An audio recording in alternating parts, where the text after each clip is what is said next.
Hello guys, पिछले video में हमने पढ़ा था सुपरपोजिशन थ्योरम। आज इस वीडियो लेक्चर में हम पढ़ेंगे थेवेनिन थ्योरम।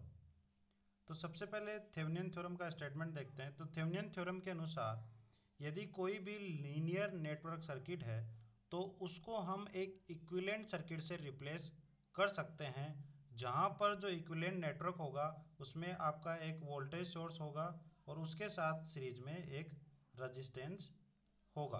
और इस इक्विवेलेंट सर्किट को हम कहते हैं थेवेनिन इक्विवेलेंट सर्किट। इसको हम कहते हैं थेवेनिन इक्विवेलेंट सर्किट, जिसमें आपका एक वोल्टेज सोर्स होगा और उसके साथ सीरीज में लगा हुआ रेजिस्टेंस होगा। तो इस तरह हम किसी भी लीनियर नेटवर्क सर्किट को थेवेनिन इक्विवेलेंट सर्किट से रिप्लेस करके फिर बाकी के सर्किट को हम सोल्व कर लेंगे। तो हम देखते हैं यहाँ पर हमें एक 2 टर्मिनल लीनियर सर्किट आपको दे रखा है जिसके साथ लोड कनेक्टेड है। तो इस 2 टर्मिनल लीनियर सर्किट को हम थेवेनिन इक्विवेलेंट सर्किट से रिप्लेस कर देंगे और उसके बाद हम सर्किट को आसानी से सोल्व कर लेंगे। तो हम देखते हैं कि थेवेनिन थ्योरम की सहायता से सर्किट को कैसे सोल्व करते हैं। तो यहाँ पे हम देख रहे हैं जिस थेवेनिन इक्विवेलेंट सर्किट से हमने ड्रॉ किया है, सर्किट को रिप्लेस किया है, वहां पर आपके पास एक VTH है जिसको हम कहते हैं थेवेनिन इक्विवेलेंट वोल्टेज। दूसरा आपके पास RTH है, उसको हम कहते हैं थेवेनिन इक्विवेलेंट रेजिस्टेंस या सर्किट का इंटरनल रेजिस्टेंस। तो अब हम देखेंगे कि हम VTH और RTH दिए गए सर्किट से कैसे फाइंड करेंगे। तो इसका प्रोसीजर हम देखते हैं, procedure of find the Thevenin equivalent circuit. तो सबसे पहला मेथड है, जब आपका क्या हो कि जो आपके पास सोर्सेज दे रखे हो, मे बी करंट सोर्स हो, वोल्टेज सोर्स हो, जो आपके पास एनर्जी सोर्सेज हो वो क्या होने चाहिए, इंडिपेंडेंट एनर्जी सोर्सेज हो, तब इस मेथड को हम काम में लेंगे। तो सबसे पहला स्टेप्स क्या है इसकी कि आपके पास जो लोड रेजिस्टेंस दिया गया है उसको आप हटा दोगे, तो उसके बाद जो 2 टर्मिनल्स बचेंगे ये आपके ओपन टर्मिनल्स हो जाएंगे। इसके बाद इन दोनों ओपन टर्मिनल्स के बीच का जो वोल्टेज होगा उसको हम VTH से डिनोट कर देंगे। उस VTH की वैल्यू हमें फाइंड करनी है, वो हम KVL, KCL, nodal, mesh, superposition या किसी अन्य मेथड से हम ज्ञात कर सकते हैं। उसके बाद इन्हीं दोनों ओपन टर्मिनल के बीच हमें इक्विवेलेंट रेजिस्टेंस निकालना है जिसको हम कहते हैं RTH। उसके बाद हम ये वाला डायग्राम बना लेंगे, पूरा का पूरा थेवेनिन इक्विवेलेंट डायग्राम, और उसके साथ लोड रेजिस्टेंस को कनेक्टेड कर देंगे। और उसके बाद उसमें से फ्लो होने वाली करंट I ओम्स लॉ के अनुसार आसानी से आ जाएगी, I equal to V divide by R। तो यहाँ पे V है VTH और R आपका RTH प्लस का RL, दोनों सीरीज में तो ऐड हो जाएंगे। तो इस फॉर्मूले से आपकी किसकी वैल्यू आ जाएगी, करंट की वैल्यू आ जाएगी। तो अब हम इस मेथड को एक एग्जांपल से समझते हैं। यहाँ पर आपको क्वेश्चन दिया गया है कि 20 ओम रेजिस्टेंस में से करंट का मान थेवेनिन थ्योरम की सहायता से ज्ञात करो। तो यहाँ पर हमें एक सर्किट दिया है जिसमें 20 वोल्ट का सोर्स लगा हुआ है और 4 एम्पियर का करंट सोर्स लगा हुआ है। Both are the independent energy sources, दोनों की फिक्स वैल्यू है, तो हम कहते हैं कि ये किसी दूसरे पे डिपेंड नहीं करते, तो इसलिए क्या है, ये इंडिपेंडेंट एनर्जी सोर्सेज हैं। तो इसमें पहला मेथड लगेगा। सबसे पहला काम क्या है, लोड रेजिस्टेंस को हटा देंगे, इसको रिमूव कर देंगे। तो फर्स्ट स्टेप में हमने लोड को रिमूव कर दिया, तो यहाँ पर आपके 2 ओपन टर्मिनल मिल गए। इन दोनों ओपन टर्मिनल के बीच का जो वोल्टेज होगा उसको हमने डिफाइन कर दिया VTH से। अब इस VTH की वैल्यू अपने को ज्ञात करनी है। तो VTH की वैल्यू आप किसी मेथड से ज्ञात करते हो सकते हो। अब जैसे यहाँ पे मैंने ज्ञात किया, सबसे पहले मैंने नोडल लगाया, यहाँ पर इस नोड पर वोल्टेज हमने मान लिया V1, और इस पे जैसे ही मैंने KCL अप्लाई किया तो इस इधर से यहाँ जाने वाली करंट ये और ये करंट, 3 करंट होगी, तीनों जा रही हैं, तो तीनों का सम हो जाएगा I1 plus I2 plus I3 equal to 0। तो I1 की वैल्यू जाएगी V1 माइनस का 20/5, V1 माइनस का 20/5। दूसरी हो जाएगी V1 माइनस का 0/10, तो ये हो गया V1/10। और इधर से जो करंट है वो हमने जाती मानी, लेकिन रियल में करंट क्या आ रही है, तो हो जाएगी माइनस का 4 एम्पियर। तो हो जाएगी माइनस का 4 एम्पियर। तो इस इक्वेशन को हम सोल्व करके V1 की वैल्यू निकाल लेंगे। तो यहाँ पर आपका LCM आ जाएगा 10, इसको जब सोल्व करोगे तो ये 2V1 माइनस का 40 प्लस का ये V1 ऐसा कैसा, इसको मल्टीप्लाई करोगे 10 से तो हो जाएगा माइनस का 40 इक्वल टू 0। जब इसको सोल्व करोगे तो आपका आ जाएगा V1 इक्वल टू 80/3 वोल्ट। तो अब यहाँ आपके पास इस पॉइंट का वोल्टेज आ गया 80/3 वोल्ट। अब आप इस रेजिस्टेंस के अक्रॉस जो वोल्टेज ड्रॉप हो रहा है उसको आसानी से निकाल सकते हो।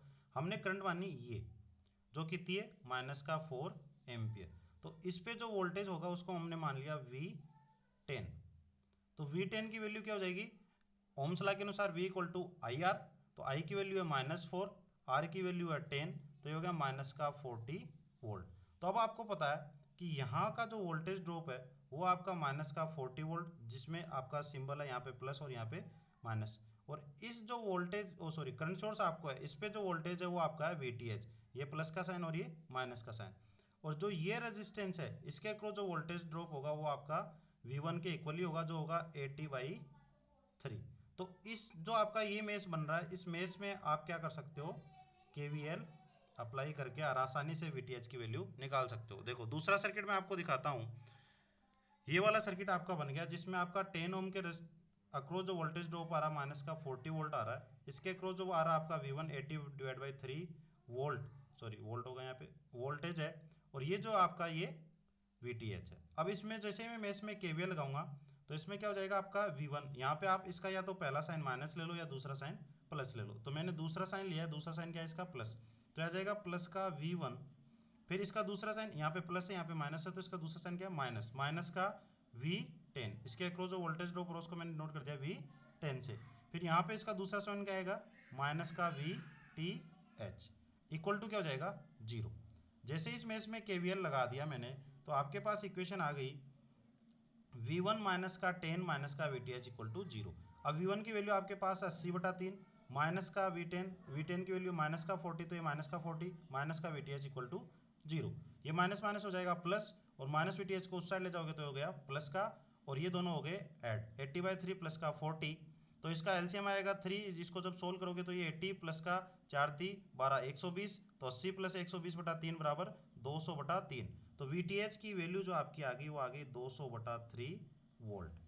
अब हम क्या करेंगे, जो हमने लोड रेजिस्टेंस को हटाया है, लोड रेजिस्टेंस को जो हमने हटाया, अब जो आपके पास ये दो टर्मिनल्स मिले हैं इन दोनों के बीच का जो रेजिस्टेंस आपको यहाँ से शो हो रहा है वो आप निकालोगे।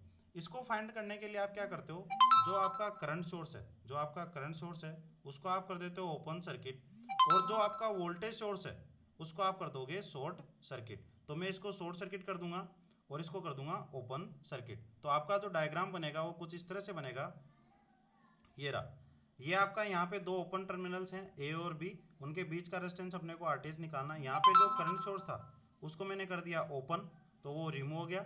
यहाँ पे जो वोल्टेज सोर्स था उसको मैंने कर दिया शॉर्ट सर्किट। तो अब आपके पास कुछ इस तरह से डायग्राम दिख रहा है।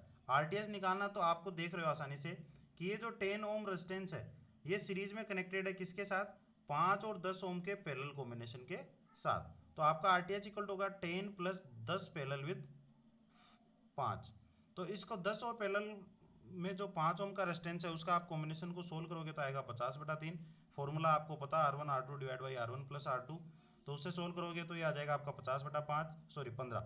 इसको जब सोल्व करोगे तो एलसीएम आएंगे 15, 15 को 10 से मल्टीप्लाई करोगे तो 150, 150 प्लस का 50 200, तो ये हो गया 200/15। तो 200/15 को जब आप 5 से कैंसिल आउट करोगे तो ये 3 होंगे और ये होंगे 40।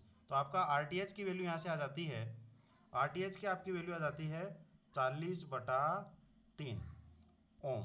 तो यहाँ से आपके पास RTH आ गया, VTH आ गया। तो अब हम क्या करेंगे, draw the equivalent Thevenin circuit. तो हमने थेवेनिन इक्विवेलेंट सर्किट ड्रॉ कर लिया जहाँ पे आपका ये VTH है, ये RTH है, और उसके साथ लोड रेजिस्टेंस को कनेक्ट कर दिया। अब आपको पता है VTH की वैल्यू आपके ये 200/3, VTH की वैल्यू है 40/3, RL की वैल्यू आपको दे रखी है ऑलरेडी जो है 20 ओम।